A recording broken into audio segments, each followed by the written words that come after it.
Friday Slot Car News, sponsored by LEB Hobbies, your specialist in home and hobby slot car racing.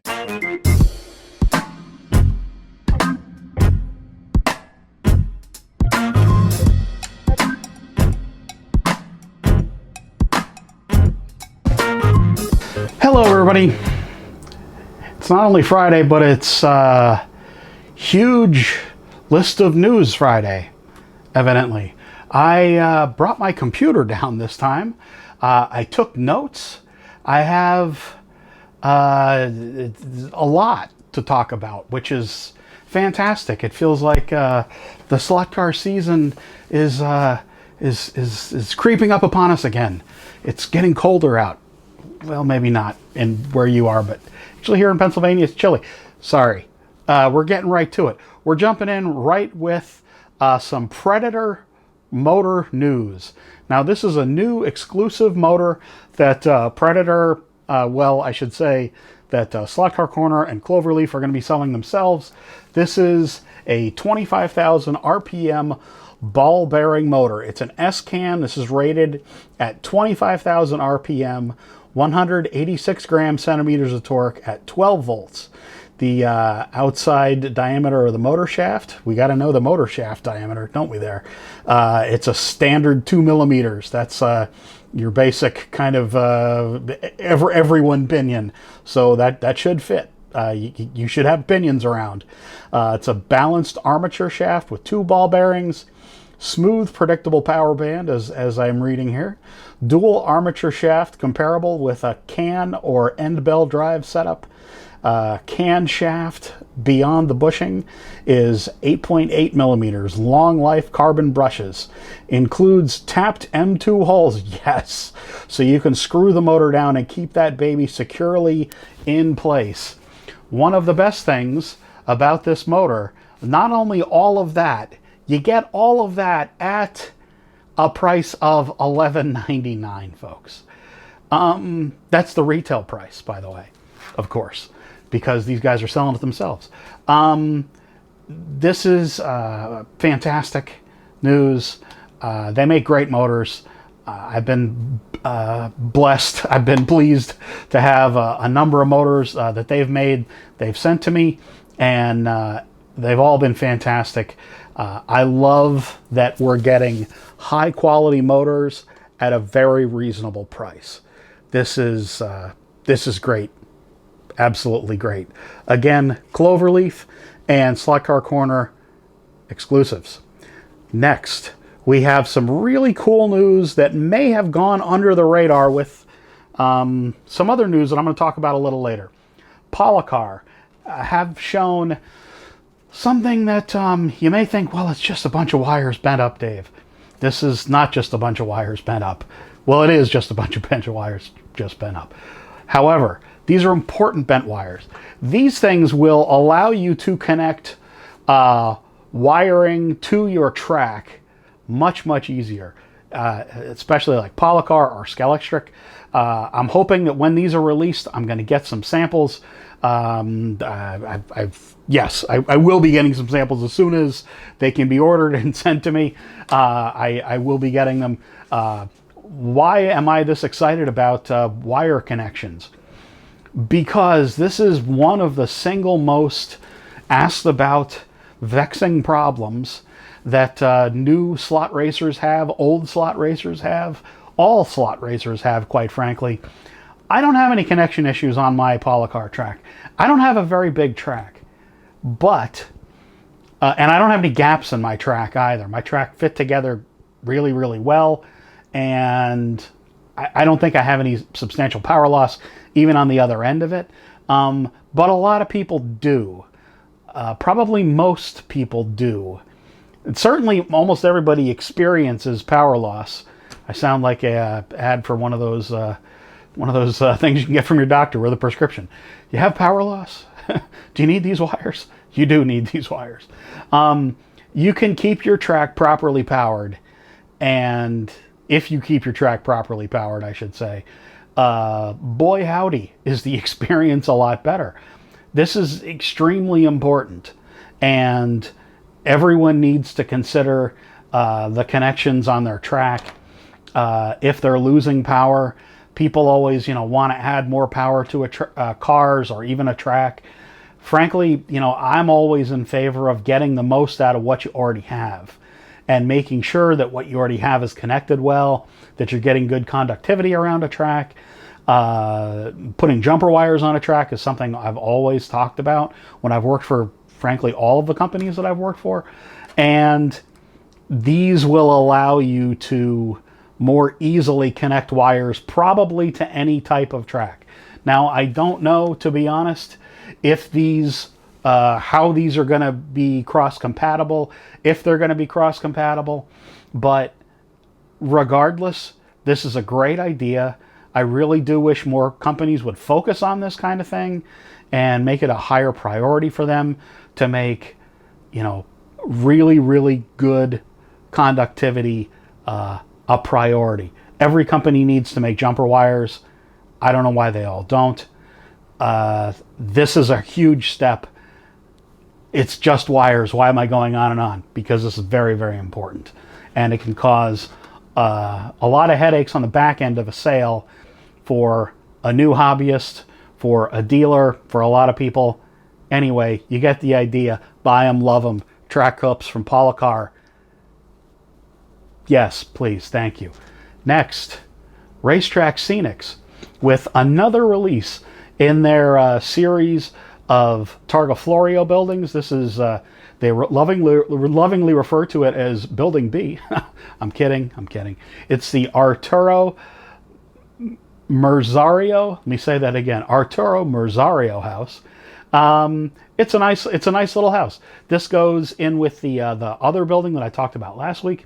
I think this highlights the continuation of Racetrack Scenics, other companies making these really niche products, especially in scenery, like another one I'm going to talk about here in a second. And I mean, we're really, really fortunate to have so much awesome scenery available right now. And these are not expensive kits. These are not hard to build. Trust me, if I can build them, you can build them. You can paint them with very basic paint, or you can leave them the way they are, quite frankly, because they kind of look like that kind of stucco kind of color anyway. In any case, cool, more buildings from Racetrack Scenics. There we are.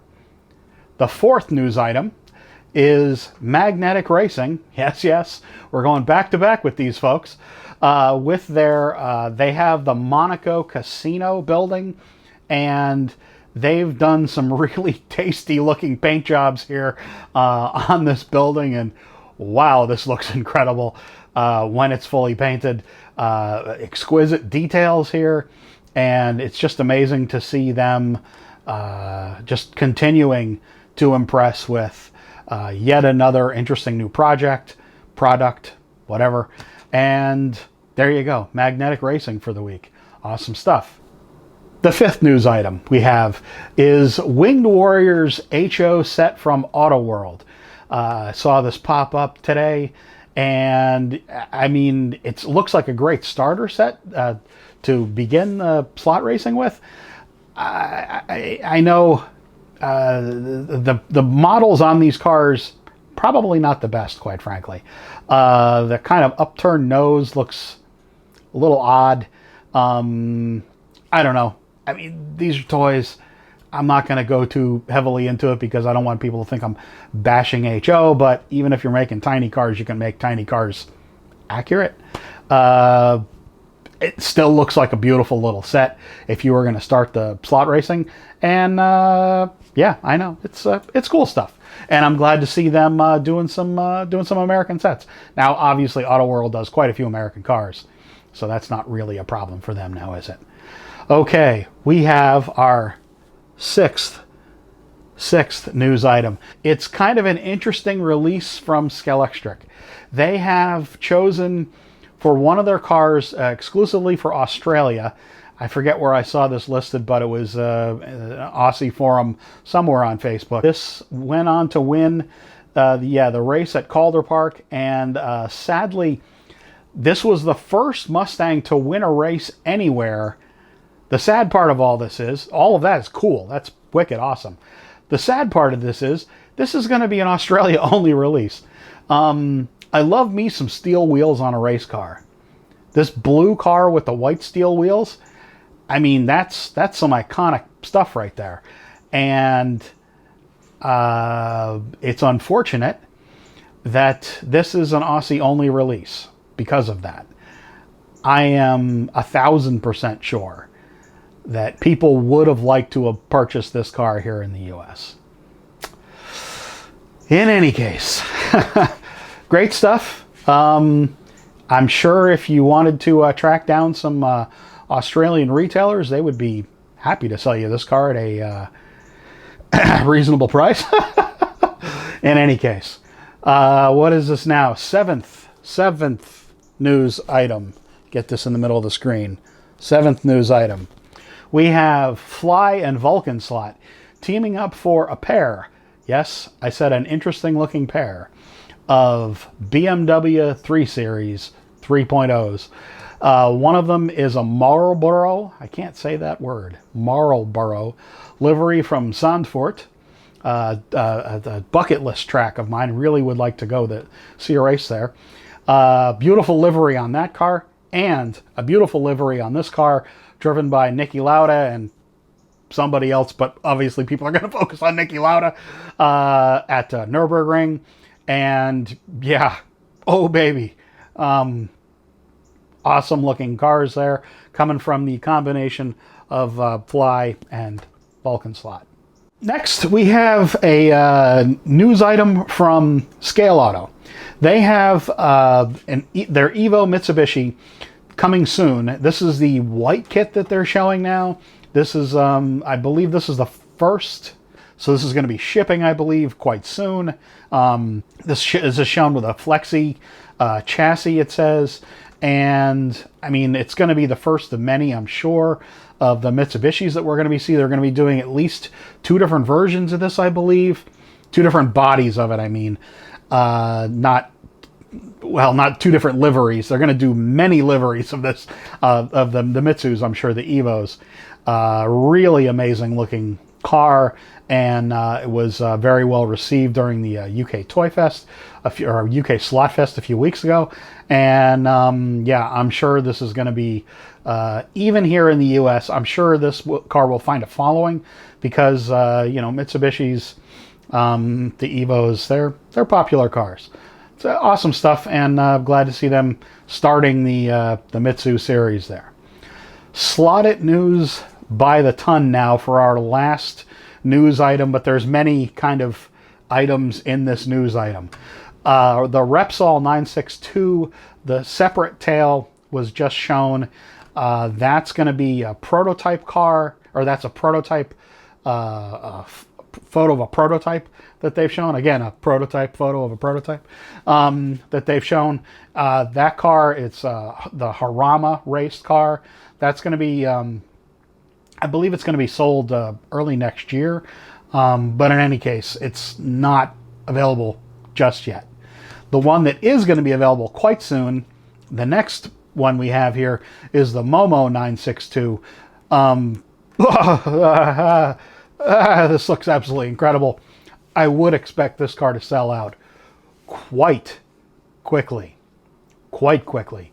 The Momo liveries on these cars, on pretty much any car. That's a livery, coming to think of it, that we really haven't seen, I would say, overdone. I know the guys at Talking Utter Slot have talked about this quite a bit with liveries that were, let's say, have been kind of done to death in the last 2 years, let's say, maybe even, well, in any case. Momo is one that we really haven't seen overdone. I think that probably needs to be addressed. I think we probably need to see more. We don't have to worry about alcohol and tobacco licensing issues with that then either. But in any case, beautiful looking car coming from Slot.it quite soon, I believe. Another car we have coming, I believe, is quite soon. These are updated photos of the Hasselroder Old Spice Opel DTM. The fact that there's a whole series of these cars now, Opels and the Alphas and the Mercedes, of course, and I'm sure they're just going to keep these things going.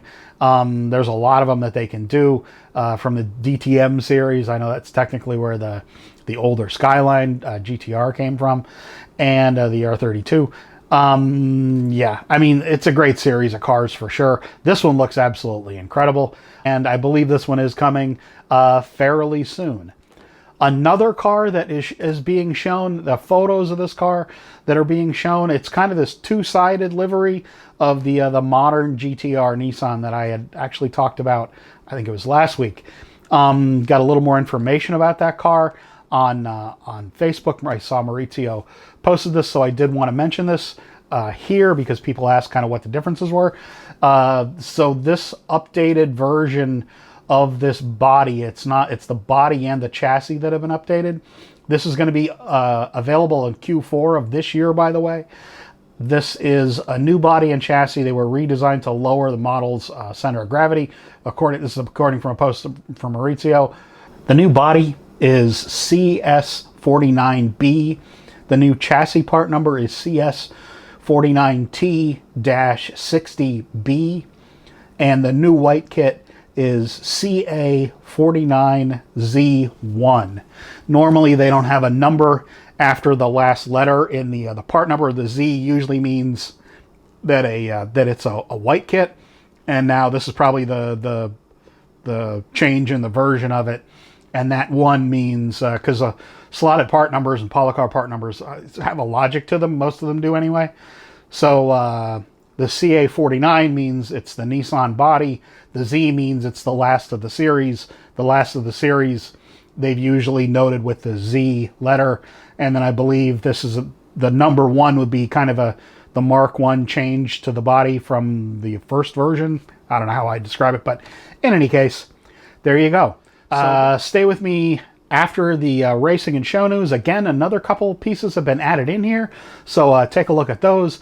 As the races kind of happen, I do take them out, of course, and come back after this and I'll wrap up the video.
Hey folks, thanks for sticking around through the racing and show news. I am not sure about doing a live stream on Sunday.